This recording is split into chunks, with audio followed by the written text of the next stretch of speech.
Welcome friends, आप सभी का स्वागत है आपके अपने channel Umashankar Sahu US education पर। मैं हूं उमाशंकर साहू और आज हम बात करेंगे सीडीपी के अंतर्गत चाइल्डहुड स्टेज के बारे में। हमने सीडीपी में प्रीनेटल स्टेज, इन्फेंसी स्टेज कर लिए थे। तो आज का हमारा जो टॉपिक है चाइल्डहुड स्टेज के बारे में हम बात करने वाले हैं।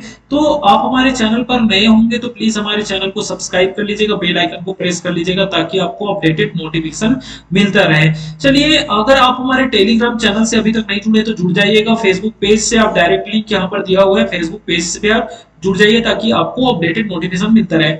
चलिए, आज का जो हमारा टॉपिक है प्रारंभिक बाल्यावस्था, उत्तर बाल्यावस्था, इसी पर हम बात करने वाले हैं। तो स्टेजेस ऑफ डेवलपमेंट में हम आज जो जिसके बारे में पढ़ने वाले, जिसके बारे में हम आज बात करने वाले हैं, ये बाल्यावस्था है। बाल्यावस्था की जो आयु है वो 6 से 12 वर्ष तक बताई गई है। चलो बात करें बाल्यावस्था में, तो बाल्यावस्था जो है 6 से 12 वर्ष तक की आयु है। उसके बाद हम देखिए प्रथम 3 वर्ष जो है 6 से 9 वर्ष तक जो है बालक का जो विकास होता है वो तीव्र गति से होता है। उसके बाद हम बात करें 9 से 12 वर्ष तक जो है शारीरिक जो विकास है, शारीरिक जो फिजिकल जो डेवलपमेंट जो होता है वो दृढ़ता की ओर उन्मुख होता है।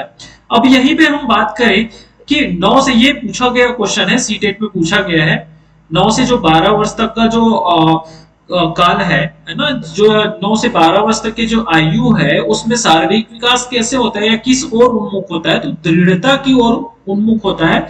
तो ये क्वेश्चन पूछा गया है और ये भी पूछा गया है परिपाक काल कौन से काल को कहा गया है, कौन से ईयर को कहा गया है। तो यहाँ पर परिपाक काल जो होता है वो कौन से ईयर 9 to 12 होता है, इसको आप याद रखिएगा, कंसोलिडेशन पीरियड कहा जाता है। चलिए बात कर ले इसी में। अब यहाँ पर आपको कंफ्यूज नहीं होना है, कंफ्यूज नहीं होना, ध्यान रखिएगा। ये जो है बाल्यावस्था, यहाँ पर प्रारंभिक बाल्यावस्था और यहाँ पर मध्य बाल्यावस्था और इसके बाद आता है उत्तर बाल्यावस्था। ये किसके अकॉर्डिंग है, ये कोल के अकॉर्डिंग। हमने जब इसका क्लासिफिकेशन किया था तो मैंने आपको बताया था कोल के अकॉर्डिंग क्या है प्रारंभिक बाल्यावस्था। तो कोल के अकॉर्डिंग 2 से 5 साल, 6 साल जो है वो क्या है, प्रारंभिक बाल्यावस्था है अकॉर्डिंग टू कोल। और हम इसी में हम और बात करें, इसी में बात करें इनके मध्य बाल्यावस्था की, तो मध्य बाल्यावस्था को किसे कितना वर्ष बताया गया, 6 से 12 वर्ष बताया गया। ये मध्य बाल्यावस्था है।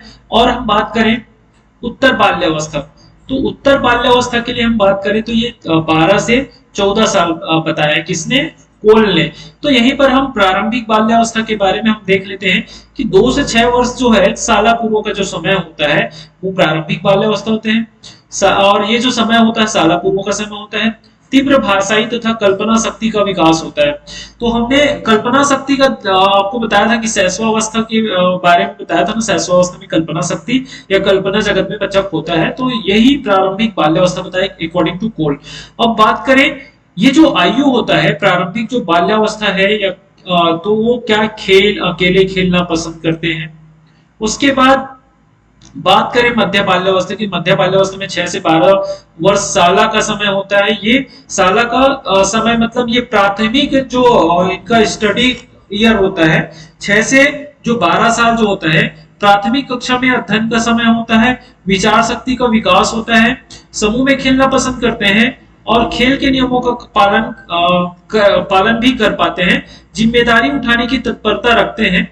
तो चलिए ये जो था बाल्यावस्था, इसमें प्रारंभिक बाल्यावस्था और मध्य बाल्यावस्था के बारे में हमने पढ़ लिया अकॉर्डिंग टू कोल, यहाँ पर हम पढ़े हैं।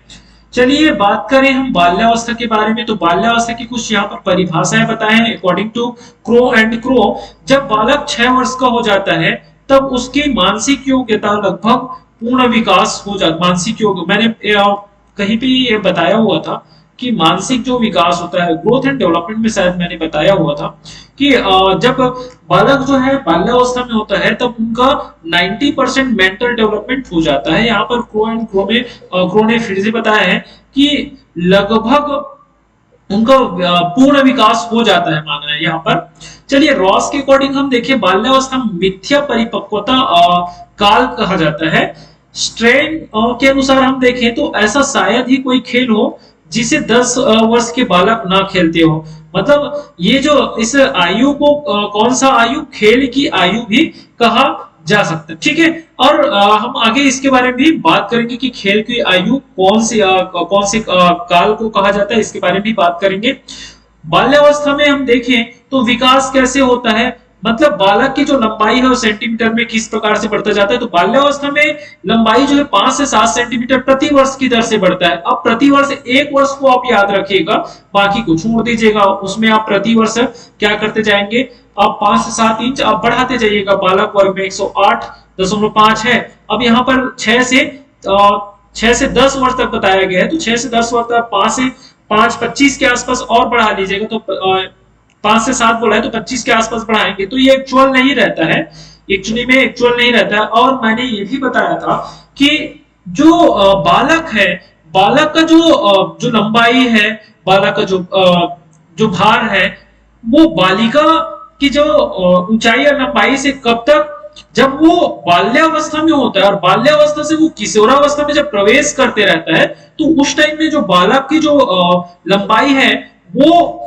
बालिका की लंबाई से कम हो जाता है। ये इसके बारे में बताया था कि बालिका की जो लंबाई है, हाइट है और वेट है, वो बालक से ज्यादा बढ़ने लगता है। कब, जब वो किशोरावस्था में प्रवेश करते रहते हैं। तो ये जो 12 वर्ष की जो आयु है वो किशोरावस्था की आयु है, किशोरावस्था में प्रवेश की आयु होता है। तो आप इसको याद कर लीजिएगा, 108.5 और इसको 107 को याद कर लीजिएगा और प्रत्येक वर्ष 5 से 7 इंच बढ़ाते जाइएगा, तो आसानी से आप इसको कर पाएंगे। चलिए देखिए, भार में हम देखें तो 9 से 10 वर्ष तक बालक का भार जो है बालिका के भार से अधिक होता है, जिसके बारे में हम अभी बात कर रहे थे कि बालक का जो भार होता है ना, और बालक की जो लंबाई होता है वो कब अधिक होता है, 9 से 10 वर्ष तक। किंतु बाद में क्या हो जाता है, यहाँ पर बालिका का भार बढ़ते जाता है, जैसे कि यहाँ पर आप देख पा रहे हैं कि यहाँ पर बालक की जो भार है, बालिका की भार है, वो लगभग सेम है, थोड़ा डिफरेंस है। उसके बाद हम देखें तो यहाँ से बढ़ने लग गया है, 10 वर्ष तक क्या बढ़ने लग गया है। तो आप देख पा रहे हैं 23 किलोग्राम, 23.23 किलोग्राम और 23 किलो 600 ग्राम के आसपास। और उसके बाद हम यहाँ पर और देखें तो यहाँ पर 28 किलोग्राम, 28.5 किलोग्राम, यहाँ पर 29.5 किलोग्राम, तो लगभग 1 किलोग्राम बढ़ते हुए दिखाई दे रहा है। तो चलिए अब आगे बात करें सिर तथा मस्तिष्क के बारे में। तो सिर तथा मस्तिष्क का जो विकास होता है वो बाल्यावस्था में कैसे होता है, सिर के अनुपात में कमी आती है। मस्तिष्क का जो भार एवं आकार वयस्क व्यक्ति के भार एवं आकार का 95% होता है। थोड़ा सा एक बार और देखिएगा, मस्तिष्क का भार जो होता है एवं आकार वयस्क व्यक्ति, जो वयस्क होते हैं 18 ईयर्स के आसपास, जो बोल सकते हैं इसको, के भार के आकार का 95% होता है। मतलब जिस प्रकार से जो 18 ईयर्स के जो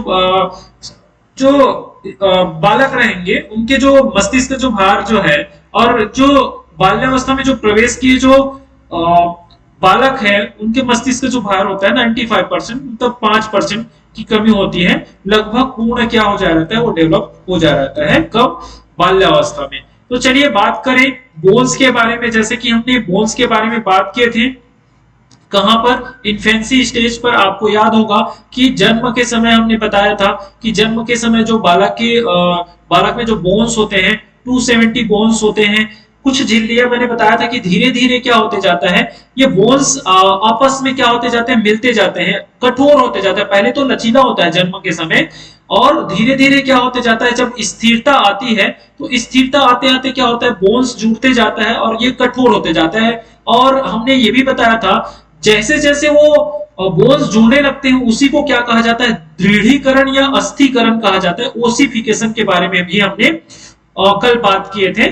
तो ओसिफिकेशन, अस्थिकरण जो है वो क्या होता है, जब हड्डियां क्या होते हैं, मजबूत होने लगते हैं और आपस में जुड़ते जाते हैं, उसी को ओसिफिकेशन या दृढ़ीकरण कहते हैं। इस अवस्था में हड्डियों में लचीलापन समाप्त होने लगता है, वह उनमें कड़ापन आने लगता है।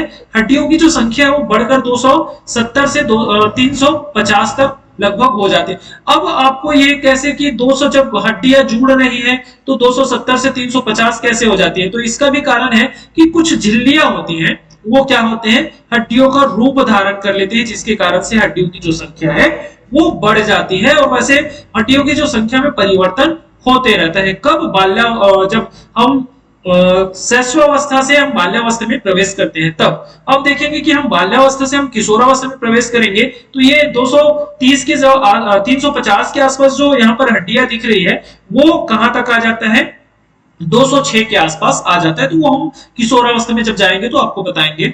चलिए टीथ के बारे में देखें, हम दांत के बारे में देखें तो हमने बताया था कि 5 से 6 माह के जो बच्चे होते हैं, 5 से 6 माह के जो बच्चे होते हैं उनमें दूध के दांत आने लगते हैं जो क्या होते हैं, पूर्णतः अस्थायी होते हैं। और हमने ये भी बताया था कि छठवें वर्ष तक के प्रवेश करते करते 1 से 2 जो स्थायी दांत होते हैं वो आ जाते हैं। तो यहाँ पर आप देख पाते हैं, कंपेयर करके आप थोड़ा पढ़ाई कीजिएगा तो ज्यादा बेटर रहेगा। 5 से 6 वर्ष के स्थायी दांत निकलने लगते हैं जिसके बारे में हम अभी बात कर रहे थे। 16 वर्ष की आयु तक लगभग 27 से 28 स्थायी दांत निकल आते हैं तथा शेष 4 प्रज्ञ दांत, अक्ल के जो दाढ़े होते हैं, विजडम टीथ को कहा जाता है, वो किशोरावस्था के अंत में अथवा प्रौढ़ावस्था के प्रारंभ में आ जाते हैं। तो चलिए बात करें मसल्स के बारे में। तो मसल्स जो है यहाँ पर बताया कि बाल्यावस्था के अंत तक मांसपेशियां जो होता है शरीर के भार का 33% हो जाता है। देखिए हम हृदय की धड़कन के बारे में, तो हृदय की धड़कन घटकर क्या हो जाता है, 85 के आसपास आ जाता है। कब, बाल्यावस्था में। और हमने इसी को हमने शैशवावस्था में कितना देखे थे, 1 साल का जो बच्चा है या जन्म के टाइम हमने देखे थे कि लगभग 1 मिनट में, 1 माह का जो बच्चा होता है जन्म के टाइम में, जन्म के बाद 1 माह के बाद है ना, 1 मिनट में लगभग कितने बार धड़कता है, 140 टाइम्स, ये हमने देखे हुए थे। और बाल्यावस्था के आते आते क्या हो जाता है, ये 85 तक हो जाता है। चलिए अन्य अंग के बारे में देखें, जैसे अदर ऑर्गन्स के बारे में। तो इस अवस्था में जो है लगभग सभी अंगों का विकास हो जाता है जिसके कारण बालक अपने विभिन्न शारीरिक अंगों, शक्तियों तथा गति पर नियंत्रण करने में समर्थ हो जाते हैं। मतलब हाथ पैर को इधर उधर चलाना, अपने अकॉर्डिंग क्या करना, हाथ पर कंट्रोल कर पाना, अपने शक्तियों पर कंट्रोल कर पाना, अपने बॉडी पर कंट्रोल कर पाना, ये सारी चीजें क्या हो जाते हैं, इस बाल्यावस्था में क्या हो जाते हैं, डेवलप हो जाते हैं, इसका विकास हो जाता है बालकों में। चलिए बात करें शैशवावस्था से, यहाँ पर बाल्यावस्था है,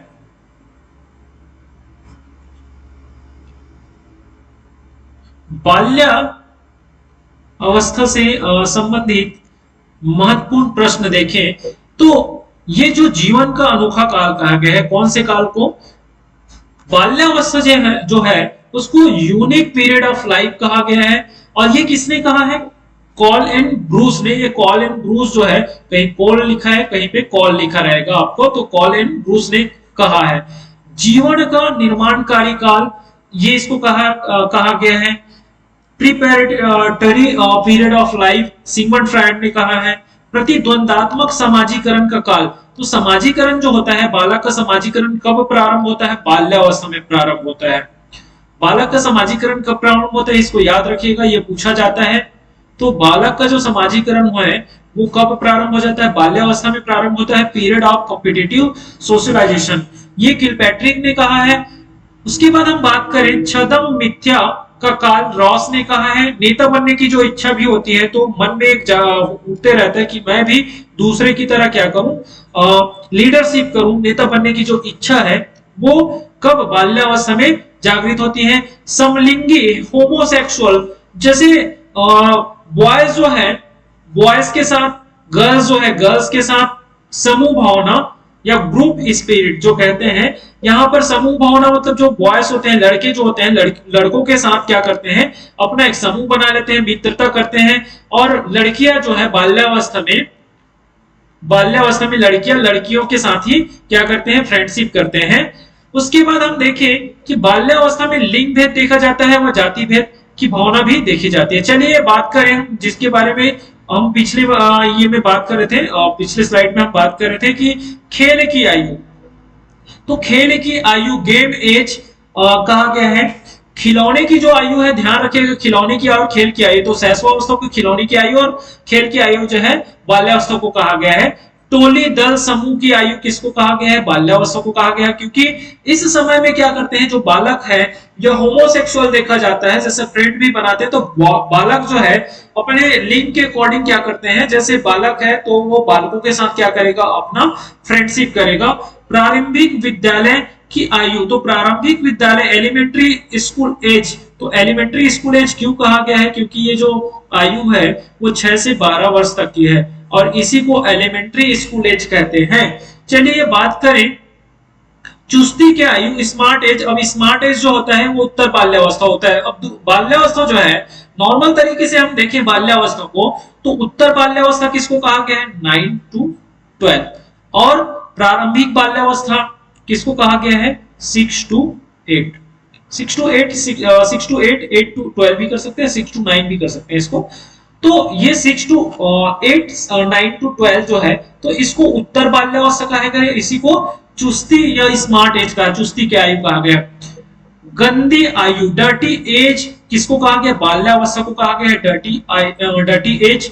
भाषा विकास तीव्र गति से होता है और बच्चों का जो है बहुमुखी स्वभाव कब देखा जाता है बाल्यावस्था में देखा जाता है बहुमुखी स्वभाव।